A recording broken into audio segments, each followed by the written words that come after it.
முதல்ல இந்த பதவின்றதை விட்டு தள்ளுங்க. பதவி இருந்தாதான் அவருக்கு இம்பார்ட்டன்ஸ் அப்படின்னு தயவு செஞ்சு நினைக்காதீங்க. அண்ணாமலை அவர்கள் அவருக்கான மரியாதை கொடுக்கணும், அவருக்கான பொறுப்பு கொடுக்கணுன்றதுக்காக தான் முயற்சிக்காக தான் இந்த மரியாதை அப்படின்றது பதவியிலேயோ பட்டத்திலேயோ இல்ல ராம்ஸ். ஏன் தமிழ்நாடை பத்தி உங்களுக்கு கொஞ்சம் கூட கவரையே இல்லைன்னு முடிவு பண்ணிட்டீங்களா? தமிழக பாஜகவுக்கு வந்து தமிழ்நாடு வேணாம் அப்படின்னு முடிவு பண்ணிட்டீங்களா? அந்த வாக்கு இருக்குது, இந்த வாக்கு இருக்குது, 5 ஜெயிப்போம் 20 ஜெயிப்போம் அப்படின்னா முதல்ல 5 தொகுதியில டெபாசிட் வாங்க முடியுமான்னு பாருங்க. இதுதான் அதிமுக உண்மை நிலன்றீங்களா? அதுதான் நான் சொன்னேன். இந்த ஈரோட்டில் இருக்க பெரிய தலைவர் யாருன்னா செந்தில் பாலாஜி அப்படின்னு ஒருத்தர் சொன்னதுன்னு பார்த்தோம். அவங்கள பொறுத்த வரைக்கும் அவங்களுடைய கொள்கை தலைமை எல்லாமே விஜய், அவ்வளவுதான். திமுக மேல ஊழல்னு சொன்னீங்கன்னா அது உண்மையா பொய்யா? ஆமா, அவன் செஞ்சிருப்பான். வாடன்னா அடிப்போம் இல்லையா? இன்னைக்கு இருக்கிற நிலைமையில எடப்பாடியார் அவர்கள் வந்து இனிமே அண்ணாமலை தலைவரா வந்தா நாங்க கூட்டணியை விட்டு வெளில போயிருவோம் அப்படின்னு சொல்றதுக்கு முடியுமா? முடியாது, கண்டிப்பா முடியாது. சொன்னாலுமே சார் நீங்க கவர்மெண்ட் சார் சொல்ற அளவுக்கு தான் இருக்கு நிலைமை. அப்படியா? கிளியர். எனக்கு தெரிஞ்சு அண்ணாமலை பாஜக தலைவராகுவதற்கான எதிர்ப்பு 0 அப்படின்ற மாதிரி தான் நம்ம எடுத்துக்கணும். முக ஸ்டாலினா சபரீசனா வரும்போது யாரு அப்படின்றதும், அண்ணாமலையா நயினாரா வரும்போது யாரு அப்படின்றதும் நீங்களே சொல்லுங்க. Very good. ஏன்னா very good question. Spectrum Tamil நேயர்களுக்கு வணக்கம். நம்மோடு அரசியல் விமர்சகர் டெய்லி பஞ்சர் இருக்கார், பேசலாம். சார் வணக்கம். வணக்கம் ராம்ஸ். அண்ணாமலை அவர்கள் எம்பி ஆக போகிறார்.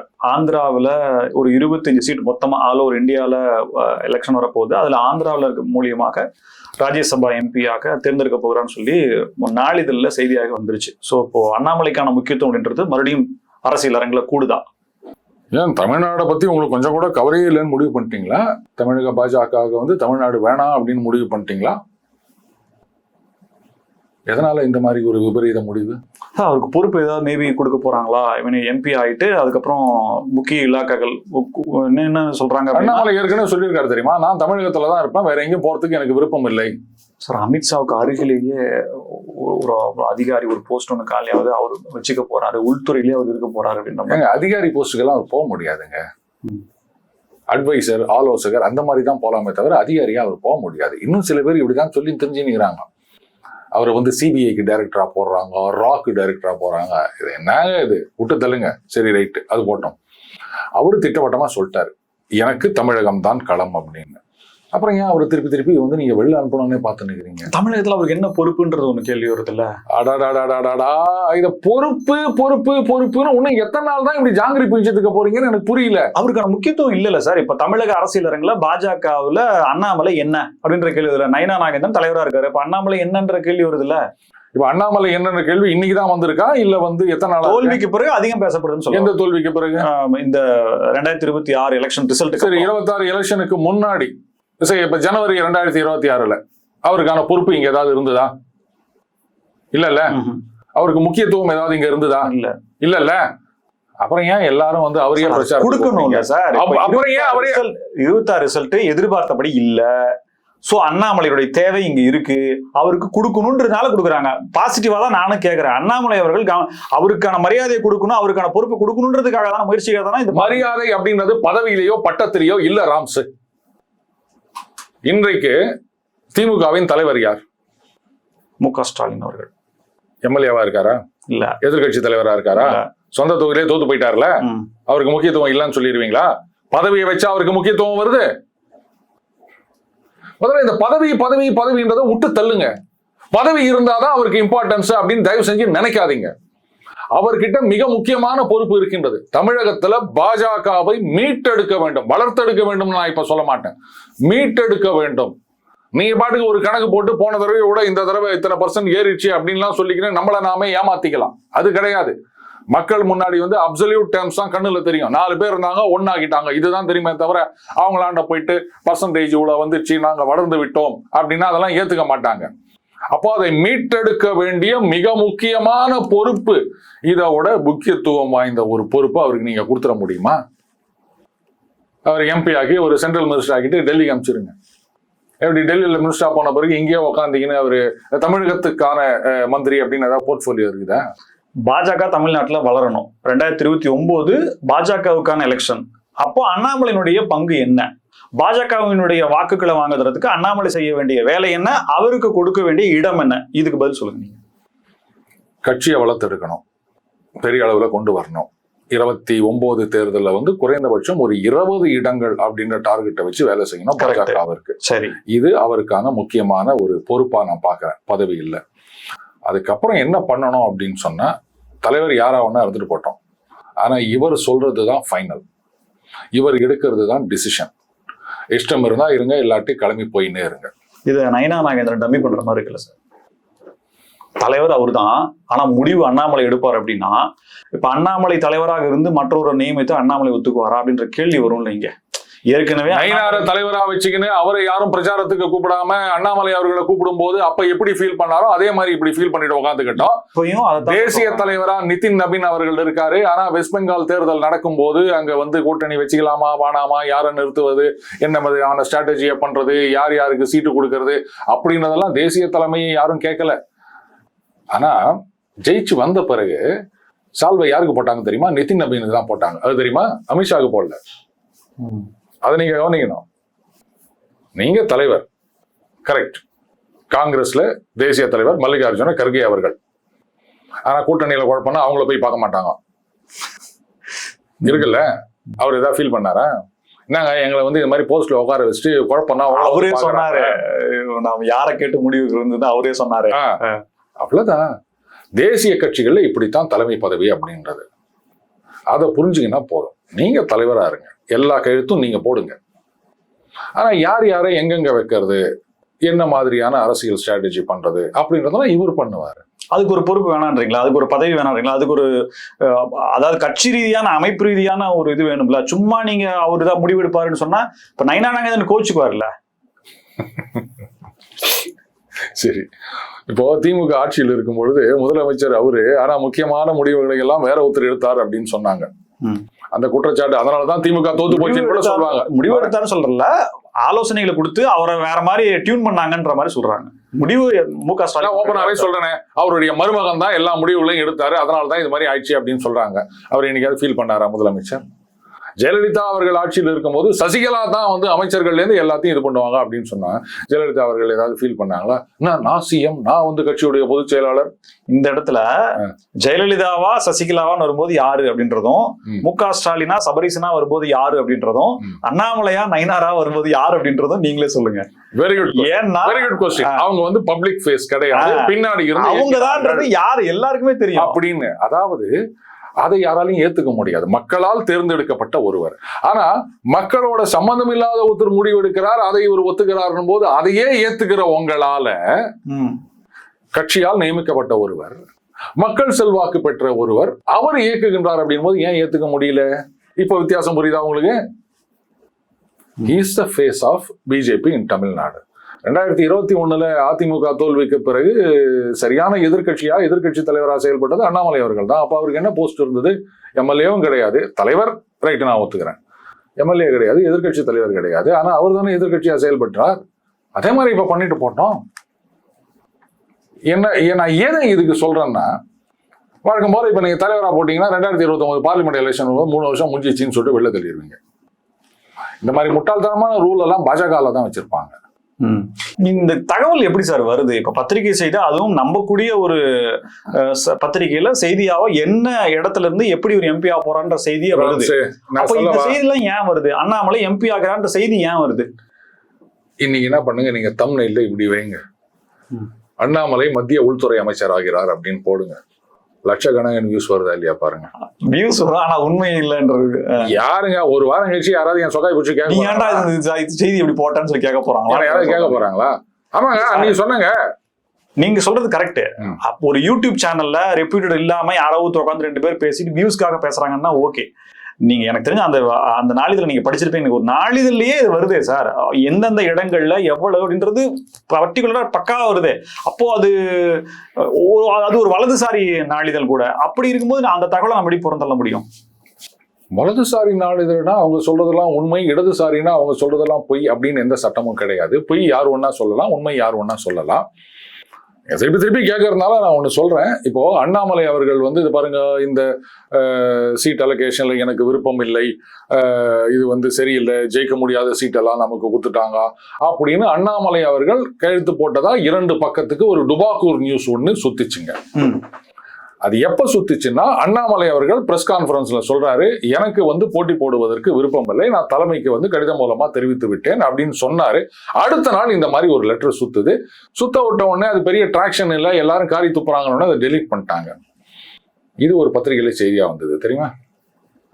இதுக்கு என்ன சொல்லுவீங்க நீங்க? பத்திரிகையில வந்துச்சு அப்படின்னு சொல்லுவீங்களா? சோ இன்னைக்கு வந்து இந்த மாதிரி பல விஷயங்கள் வரலாம். பட் என்ன பொறுத்த வரைக்கும் அது சரியில்லை.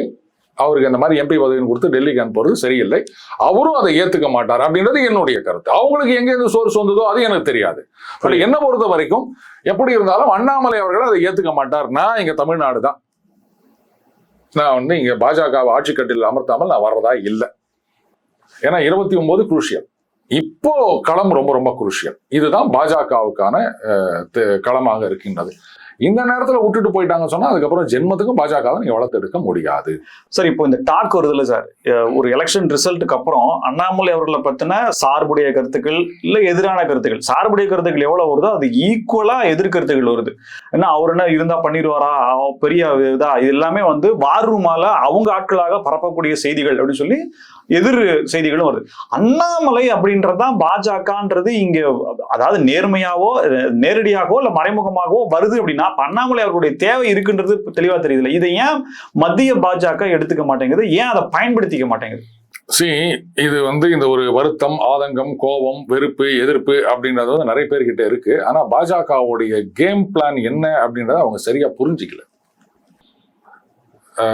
சில நேரங்கள்ல வந்து நாம தோத்துட்டா மாதிரி தோல்வியை சந்திப்பதும் நிரந்தர வெற்றிக்கான ஒரு பிளான் அப்படின்றத அவங்க சரியா ஃபாலோ பண்ணிட்டு இருக்காங்க. இதுக்கு மேல என்னால சொல்ல முடியாது.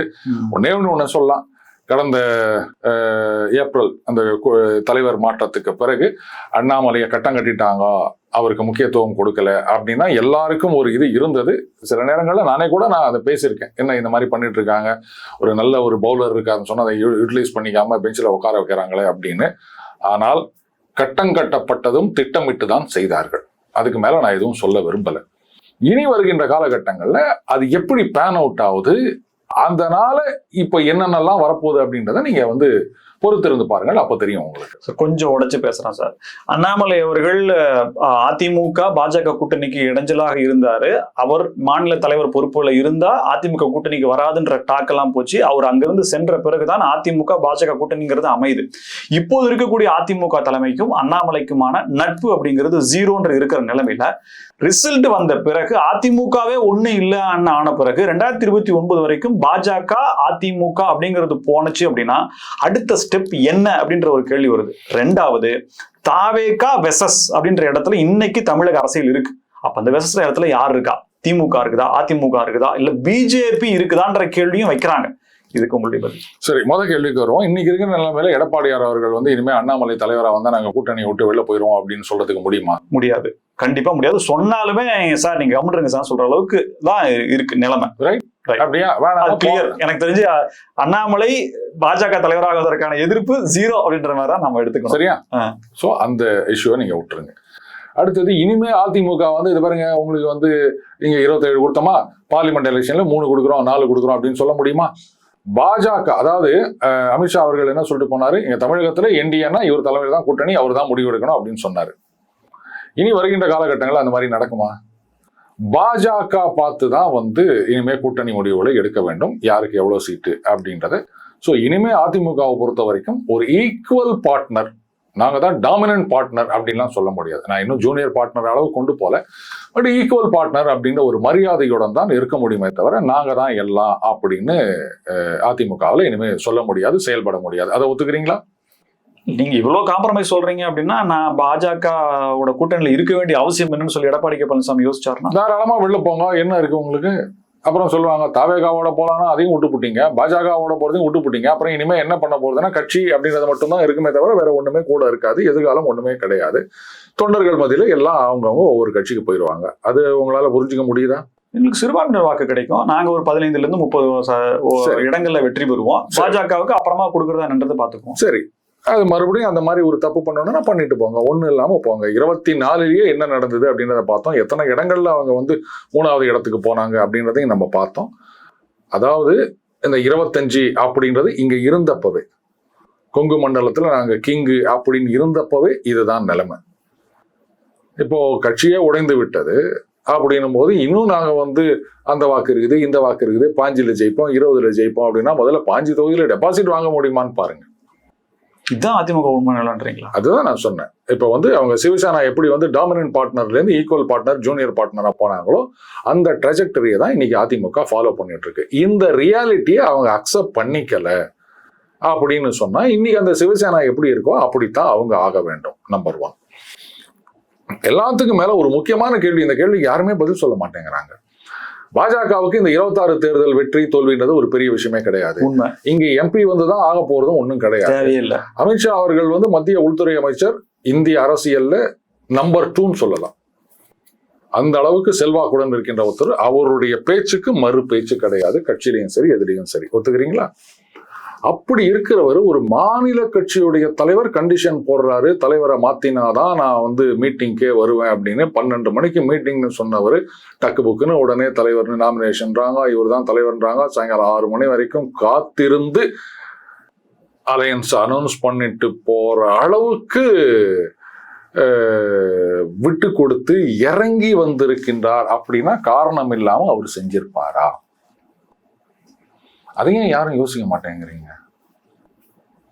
இதெல்லாம் மனசுல வச்சுட்டு பழிவாங்கப்பட்டதா அதிமுக? இது பழிவாங்கப்படவில்லை. ஈக்குவல்ன்ற நீங்க உரிமை கோர்றதுலயே தெரியுதுல சார், அதிமுக இறங்கி உடஞ்சு. உங்களுடைய ஆக்சுவல் ஸ்ட்ரென்த் என்ன அப்படின்றத இப்ப நீங்க புரிஞ்சிட்டு இருக்கீங்க. அதை ஏத்துக்காம அதெல்லாம் கிடையாது. பாருங்க, இன்னைக்கு வந்து தோனி இப்ப இறங்கல, சரி அவரை விட்டுருவோம். எதுக்கு? சாதாரணமா ஒருத்தர் ஒரு 50 வயசு ஆயிடுச்சுன்னு வச்சுக்கோங்க கிரிக்கெட்டருக்கு, நான்லாம் எத்தனை செஞ்சுரி அடிச்சிருக்கேன் தெரியுமா, எவ்வளவு 6 அடிச்சிருக்கேன் தெரியுமா, நாளைக்கே நான் IPL இறங்குவேன் அப்படின்னு வந்தா ஒத்துப்பீங்களா? இப்ப வயசாகி போயிடுச்சு. அவன் 5 வயசு பையன் வந்து பாட்டுக்கு அடின்னு அடிச்சு கீழ்ச்சி நிற்கிறான்.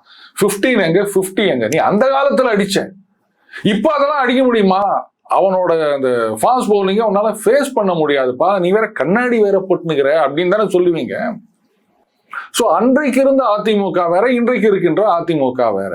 அதை நீங்க அக்செப்ட் பண்ணிக்கணும். Accept your limitations and go beyond it அப்படின்னு சொல்லுவாங்க. அதைத்தான் ஏத்துக்கணும். அடுத்தது இப்ப இன்னும் சில பேர் சொல்றாங்க இனி வரும் எதிர்காலம் அப்படின்றது வந்து விஜய் வெர்சஸ் உதயநிதி வெர்சஸ் அண்ணாமலை. உதயநிதி பிக்சர்லயே இல்லைங்க, நீங்க அவரை கொண்டு வந்த. இதுல இன்னும் சில பேர் தெரியுமா, விஜய், உதயநிதி, அண்ணாமலை, சீமான். காமெடியா தான் இருக்கும், என்ன பண்றது. இன்னும் சில பேர் அப்படி சொல்லிட்டு இருக்காங்க. இன்றைக்கு களம் அப்படின்றது விஜய் வெர்சஸ் அண்ணாமலை, இவ்வளவுதாங்க. அதுக்கு மேல ஒண்ணும் கிடையாது. நீங்க சும்மா யாரை வேணா கொண்டு வந்து சேர்த்துக்கலாம். உங்களுக்கு வேணும்னா ராம்ஸ், டெய்லி பஞ்சார், நம்ம கேமராமேன் அப்படின்னு கூட சேர்த்துக்கலாம். ஒரு சீட்டு சார் பாஜக 108 சார் டிவிக்கு. இடையில இருக்கக்கூடிய 57 திமுக விட்டுறீங்க, 42 திமுக விட்டுறீங்க, 47 அதிமுக விட்டுறீங்க, தேமுதிக இருக்குது. டக்குன்னு ஒன்ன கொண்டு வைக்கிறீங்க சார், எப்படி சார் இது நியாயமா? அது பாஜக முதல்ல ஆரம்பிச்சப்போ 2 எம்பில ஆரம்பிச்சாங்க, எல்லாம் சிரிச்சாங்க. அதுக்கப்புறம் 89லயும் வந்து அவங்களால 3 டிஜிட்டை தொட முடியலன்னு நினைக்கிறேன், லெஸ் தென் தட் தான் நினைக்கிறேன். அதுக்கப்புறமும் அவங்களால மெஜாரிட்டிக்கு வர முடியல. அப்புறம் 1999 வராங்க. 2004 மறுபடியும் அந்த ஆட்சியை இழக்கின்றார்கள். அதுக்கு ஒரே ஒரு காரணம், இங்க தமிழ்நாடு ஆந்திரா பிளிப் ஆனதுதான். இந்த தேர்தல் முடிவுகள் என்டிஏக்கு சாதகமா வந்திருந்ததுன்னு சொன்னா வாஜ்பாய் அவர்கள் தான் தொடர்ந்து இருப்பார். இந்த 2 மாநிலம் கைவிட்டதுதான் அங்க ஆட்சி மாறிவிட்டது. அப்போ அவங்க வந்து பெரிய அளவுக்கு மெஜாரிட்டி எல்லாம் கிடையாது காங்கிரஸ். அப்போ 5 வருஷம் சரி, அதுக்கு முன்னாடி இந்த 13 காலகட்டம் அதெல்லாம் சேர்த்துக்காங்க, ஆட்சியில இருக்காங்க. அப்புறம் தோத்து போயிட்டாங்க. 2004 காங்கிரஸ் வருகின்றது. மறுபடியும் 9லயும் அவங்களே வருகின்றார்கள். பாஜக வந்து எதிர்காலமே இல்லை அப்படின் போது யாராவது நினைச்சு பார்த்திருப்பாங்களா 3 முறை தொடர்ந்து அவங்களால வந்து ஆட்சிக்கு வர முடியும் அப்படின்னும், இந்தியா முழுக்க கிட்டத்தட்ட எல்லா மாநிலங்களையும் கவர் பண்ற மாதிரி அவங்க ஆட்சிக்கு வர முடியும் அப்படின்னும் யாராவது நினைச்சிருப்பாங்களா? உத்தரப்பிரதேசத்துல கல்யாண் சிங் சீஃப் மினிஸ்டரா இருந்தாரு. அங்க ஆட்சி போன பிறகு மறுபடியும் வந்து பாஜக ஆட்சியை பிடிக்க முடியும்னு யாராவது நினைச்சிருப்பாங்களா? இன்னைக்கு ஸ்ட்ராங்கா வந்து உட்காந்து நிற்கிறாங்க, யாராலையும் வந்து நினைச்சு கூட பார்க்க முடியல. அப்ப இதெல்லாம் வந்து ஸ்ட்ராட்டஜி இல்லாமையா அவங்க பண்ணிருக்காங்கன்னு நினைக்கிறீங்க? உத்தரப்பிரதேச, மத்திய பிரதேச, மகாராஷ்டிரா, ஏன் இப்ப நடந்த வெஸ்ட் பெங்கால் எல்லாமே okay. But Tamil Nadu different than north India. இன்னும் சொல்ல போனா சொன்னாங்க வெஸ்ட் பெங்காலும் எப்படித்தான் உங்களால இங்க வர முடியாதுன்னு சொன்னாங்க. அங்கேயும் இந்த சிஎம் தோக்கடிச்சு உள்ள உட்கார வச்சு ஓரத்துல உட்கார வச்சு. திமுக எந்த அளவுக்கு பாஜக எதிர்ப்ப பெரியாரிய கொள்கைகளா மக்கள்கிட்ட வேரூன்றி விதைச்சு இருக்கு. சமூக நீதி, சமத்துவம், தனி மனித உரிமைன்னு சொல்லிட்டு இந்திய அரசியலமைப்பு சொல்லி விதைச்சு வச்சிருக்காங்க சார். இதை எப்படி பாஜக உடைக்க போகுதுன்றதான கேள்வியா இருக்கு. நான் ஒண்ணு சொல்லிட்டா, இதுக்கு நான் பதில் சொல்றதை விட இன்னைக்கு திமுகவினரே சொல்லுகின்ற ஒரு விஷயம், அதாவது பெரியாரது கொள்கைகளை நாம இளம் தலைமுறையினரிடம் எடுத்து செல்ல தவறிவிட்டோம். அதனால தான் இன்னைக்கு இந்த மாதிரி விசில் கட்சி கேண்டிடேட்டே யாருன்னு தெரியாம கொள்கையே இல்லாம அவங்க ஜெயிச்சுட்டு போட்டாங்க அப்படின்னு சொல்லிட்டு இருக்காங்க. இப்ப முதலமைச்சர் அவர்கள் கூட இந்த மாதிரி இந்த கொள்கைகளை எல்லாம் வலைத்தளங்களில் நாம் பரப்ப வேண்டும் அப்படின்னு சொல்லியிருக்காரு.